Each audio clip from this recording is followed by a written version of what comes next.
Castor extract আছে 5%, হ্যাঁ, enzyme আছে 10%, ময়শ্চারাইজার আছে 10%, বেন্টোনাইট নাইট আছে 75%, হ্যাঁ, দিয়ে টোটাল 100%।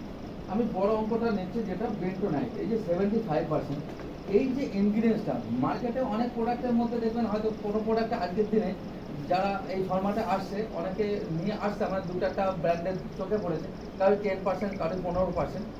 তো তাতে অবশ্যই কিছু না কিছু কাজ করবে, কিন্তু সব থেকে এটাই আজকের দিনে সব থেকে বড় গুরুত্বপূর্ণ বিষয়, জমিটাকে আমরা যে খারাপ তৈরি করে ফেলেছি না, আজকে হার্বিসাইড, আজকে রাসায়নিক পেস্টিসাইড বিভিন্ন ব্যবহার করতে করতে সেই বিষাক্ত জায়গাটাকে, সেই মাটিটাকে, সেই খারাপ হওয়ার জায়গাটাকে আপনার জমিটাকে আবার স্যানিটাইজ করে, বিষ মুক্ত করে জমিটাকে আবার অর্গানিকে কনভার্ট করার মতো ক্ষমতা রাখে বেন্টোনাইট। ওকে, এটা হচ্ছে মাটিটাকে রেডি করবে, মাটিটা ধীরে ধীরে যে ক্ষতি হয়ে গেছে ওই মাটিটাকে ধীরে ধীরে ঠিক করবে। একবারে হবে না, একবারে 100% কখনোই হবে। কিন্তু হ্যাঁ, এই জমিটা যখন আপনার মনে হবে তাহলে একবারে যখন হবে না, তাহলে এটা দিলে কি রেজাল্ট পাবো? হ্যাঁ, প্রথম যে চাষে দেবে সেই চাষেই কিছু না কিছু পরিবর্তন, কি কি পরিবর্তন হবে সেটা আমি বলছি, তাহলে আপনি বুঝতে পারবেন হ্যাঁ এই মালটা দিয়ে জমিতে ফেলে আমার এই রেজাল্ট হয়েছে। ওকে, বুঝতে পারবেন, একদম 100% বুঝতে পারবেন। তাহলে এর কাজ কি? মাটিটাকে স্যানিটাইজ করা। ওকে, আজকের দিনে আমাদের হ্যাঁ হ্যাঁ, এটা আমি বলে দিচ্ছি, এটা চাষের সঙ্গে দেবেন। আপনি প্রশ্ন করলেন, বলেই দিই, এটা কখন দেবেন? জমিতে যখন চাষ দেন, 1 নম্বর, 2 নম্বর, 3 নম্বর চাষ, যখন জঙ্গল মারার জন্য যে ফার্স্ট চাষগুলো দেন তখন ব্যবহার করবেন না, করবেন কখন? লাস্ট চাষের সময়।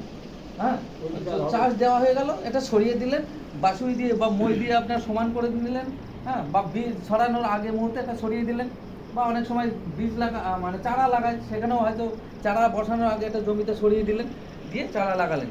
এটা তখনই কাজ করবে, জমিতে ছড়ালেই যে অ্যাকশন শুরু করলো তা না, যেটা সারও কিন্তু করে না।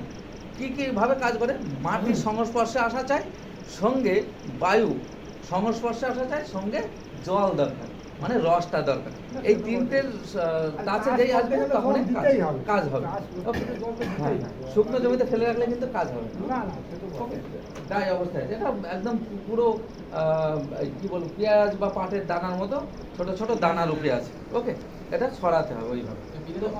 এটা এটা আছে 2 কিলোর প্যাকেট, এটা 1 বিঘার জন্য এই প্যাকেট, 1 বিঘার জন্য। এবার যদি 10 কাঠা হয় তাহলে এটাকে কেটে ভাগ করে দিতে হবে। যদি 1.5 বিঘা হয় এই প্যাকেটটা নেবেন, আর একটা প্যাকেটের থেকে হাফ নেবেন, এই একটা প্যাকেট 1 বিঘার জন্য।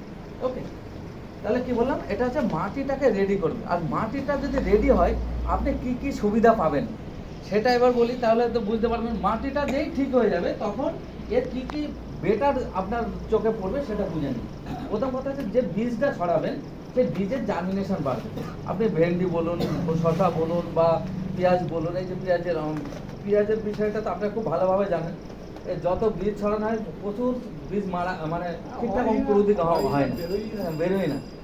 বীজ যদি সত্যি এই বছরেরই মানে রিয়েল বীজটা থাকে, সেটা ধরুন 70% যদি এমনি নর্মালি জার্মিনেশন হয়, এটা দিলে আপনার 85%, আরও 15% জার্মিনেশন বাড়িয়ে দেবে আপনাকে।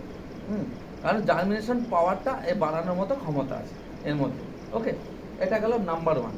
এবার গাছটা যখন হয়, আমরা সবাই জানি গাছ যেই অঙ্কুরোদ্গম হয়, আমরা উপরটা দেখি, উপরে কতটা ফুলে উঠলো, যতটা উপরে দেখা যায় তার ডবল অংশ নিচের যদি যায়, জানবেন আপনার জমিটা উপযুক্ত আছে। বোঝা গেল? এবার উপরে চারা এতটা কোনো রকম কাতরিয়ে কুতরিয়ে উঠলো, কিন্তু নিচের দিকে এতটুকু নেমেছে, তাহলে জানবেন আপনার জমিটা কিন্তু খুব বাজে কন্ডিশনে আছে, কারণ সে শিকড়টা গভীরে যেতে পারছে না, কারণ নিচের মাটিটা যে ফার্টিলাইজারের কারণে লক হয়ে যাচ্ছে। তো সেই জায়গাটাকে লক মুক্ত করে, ওই জন্য একদম স্বচ্ছ দুধের মতো শিকড়টা নিচে যাবে। যেটা আপনি কি করে পরীক্ষা করবেন? আপনি পেঁয়াজ চাষে বলুন, বা ধান চাষে বলুন, পাট চাষে বলুন, পাশাপাশি ধরুন পাশে একটা জমি আছে, বা একই প্লটের দুটো ভাগ করে নিন।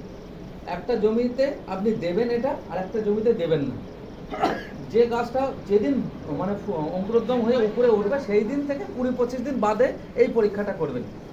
যে জমিতে এটা ফেলেননি আর যে জমিতে এটা ফেলেছেন, দুটো জমি থেকে দুটো জমির মাঝখানে হোক, যেখান থেকে আপনি দুটো চারা তুলবেন। ওকে, চারা তুললেই আপনি দিয়ে গোড়ায় মাটিটা ধুয়ে দেখবেন, যেটা এটা ফেলেছেন তার শিকড়ের যে সাইজ বা দুধের মতো স্বচ্ছ কতটা লম্বা শিকড় হয়েছে দেখতে পাবেন। আর যেটা এটা দেননি সেটা আজকের দিনে আপনি কতটা শিকড় পেয়েছেন সেটা আপনি বুঝতে পারবেন। প্রথম এটা আপনারা নিজেরা পরীক্ষা করে নেবেন দেওয়ার পরে, বোঝা গেল? তার মানে অঙ্কুরোদ্গম ভালো হবে, যেটা আপনারা বুঝতে পারবেন। কারণ তাছাড়া তো আপনাদের কাছে থার্মোমিটার নেই, কোনো যন্ত্র নেই মাটি পরীক্ষা করেন, তাহলে এটা আপনারা বুঝতে পারেন, ফসল দেখে বুঝবেন। উপরে এবার গঠন, চারার গঠন, চারাটা বলিষ্ঠ হবে, 2 পাতা থেকে শুরু করে 4-5 পাতা হয়ে যে বড় হবে, ওর চেহারা দেখে আপনি বুঝতে পারবেন না ভালো হয়েছে। আপনি তো খাদ্য খাবার দিয়েছেন, সঙ্গে এটা দিয়েছেন, দেখবেন শুধু খাদ্যর জোরে হয়নি, যে খাদ্যটাকে খাওয়াতেও কিন্তু সাহায্য করবে।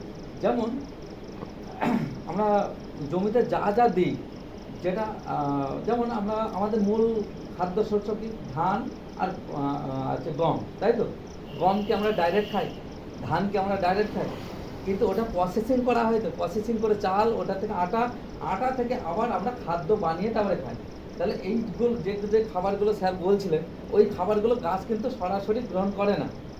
ওকে, ওটাকে সরল খাবারে কনভার্ট করে তারপরে গাছ গ্রহণ করে। আপনি যা যা খাদ্য দিচ্ছেন, খাদ্য উপাদানগুলো এটা জমিতে ফেললে ওই মাটিতে যে খাবারই দেন না সেটা সরল খাবারে কনভার্ট করে এ তাড়াতাড়ি গাছকে খেতে সাহায্য করে। হ্যালো, বোঝাতে পারলাম? এবার আসে এর মধ্যে আছে এনজাইম, যেটা হচ্ছে যে খাবারই দেন না কেন গাছ খাচ্ছে, কিন্তু গাছের অনেক সময় বদ হজম হচ্ছে। বদ হজম হলে অনেক সময় হলুদ হয়ে যায়, অনেক সময় অনেক পাতা শুকিয়ে যায়, অনেক রকম নানাবিধ সমস্যা আপনার চোখে পড়তে পারে। হ্যাঁ হ্যাঁ, সেই গাছকে হজম করাতে সাহায্য করে। ওকে, এবার আসে এর মধ্যে আসে ময়শ্চারাইজার, যেটা মাটিতে ওই মাটিতে জল ধারণ ক্ষমতা, রসটা ধরে রাখতে সাহায্য করবে। যেমন আজকের দিনের মাটিতে যখন জল দিচ্ছেন তখন মানে এতটা বুঝবুঝে হয়ে যাচ্ছে, পা এতটা গভীরে চলে যাচ্ছে, 2 দিন বাদে দেখছেন মাটি এত হার্ড হয়েছে ওই মাটিটা হাঁটা যাচ্ছে না। তাহলে সেই ময়শ্চারাইজার ব্যাপারটা ও ধরে রেখে মাটিটাকে মোলাম তৈরি করতে সাহায্য করবে। ওকে, এটা কিন্তু ওই যে আপনি যেটা বললেন এটাকে একবার দিলেই একদম পুরো কমপ্লিট হবে না, এটা প্রত্যেক সিজনে দেবেন, দিতে দিতে এটা প্রথমেই আপনার পরিলক্ষিত হবে। তার থেকেও বেটার কথা, ধরুন 2টো জমিতে আপনি দিয়েছেন, জমির একটা জমি দেখছেন শুকিয়ে গেছে বেশি, একটা রস আছে, 2টো দেখছেন উপরে 2টোই শুকনো শুকনো, তারপরেও এটা যে জমিতে ফেলা থাকবে সেই জমিতে ধরুন আমাদের মাটি থেকে 32 ফুটের ভিতরে যে আর্দ্রতাটা থাকে, বায়ুমণ্ডলের মধ্যে একটা জলীয় একটা পার্সেন্টেজ থাকে, সেটাকে ও টেনে মাটিতে নামাতে সাহায্য করে। হ্যালো, ময়শ্চারাইজার ব্যাপারটাকে কন্ট্রোল করার পাওয়ার না। এই জিনিসটা বোঝাতে পারছি? এটা হচ্ছে কাজ। এইবার আসি এতগুলো এই যে এই যা যা হচ্ছে এগুলো হচ্ছে আমাদের পরিবেশ গঠন করার জন্য একটা মূল কাজ করছে। আর সব থেকে মূল্যবান বিষয় যেটা, সেটা হচ্ছে জমিটাকে অর্গানিকে কনভার্ট করছে। মানে এই কথাটার অর্থ এটা, আমাদের অফিসার বলছিলেন, আপনারা অবশ্যই শুনেছেন, মাথায় রেখেছেন, আমাদের জমিতে যে গুড ব্যাকটেরিয়া যেগুলো গাছের খাবার তৈরি করতে, বিভিন্ন রকম আমাদের যে সেকেন্ডারি যে খাবারগুলো তৈরি করে গাছকে আছে কনভার্ট করে গাছকে খেতে হেল্প করে, সেই যে উপকারী ব্যাকটেরিয়াগুলো জমিতে আজকে শেষ করে ফেলেছি। আর এটা জমিতে ফেলার পরে ধীরে ধীরে ধীরে ধীরে ওই উপকারী ব্যাকটেরিয়ার জন্ম নেবে। ধীরে ধীরে আপনি কয়েক বছর দিতে থাকবেন, ওই জমিতে দেখবেন এই ধরনের উপকারী ব্যাকটেরিয়া গঠন হয়েছে এবং জমিটা উপযুক্ত অর্গানিকে কনভার্ট হয়ে গেছে। ওকে, এটা হচ্ছে এর মেন কাজ। আর এইগুলো যখনই হবে তখন গাছের ইমিউনিটি পাওয়ার ভালো হবে, গাছের রোগ প্রতিরোধ ক্ষমতা বাড়বে।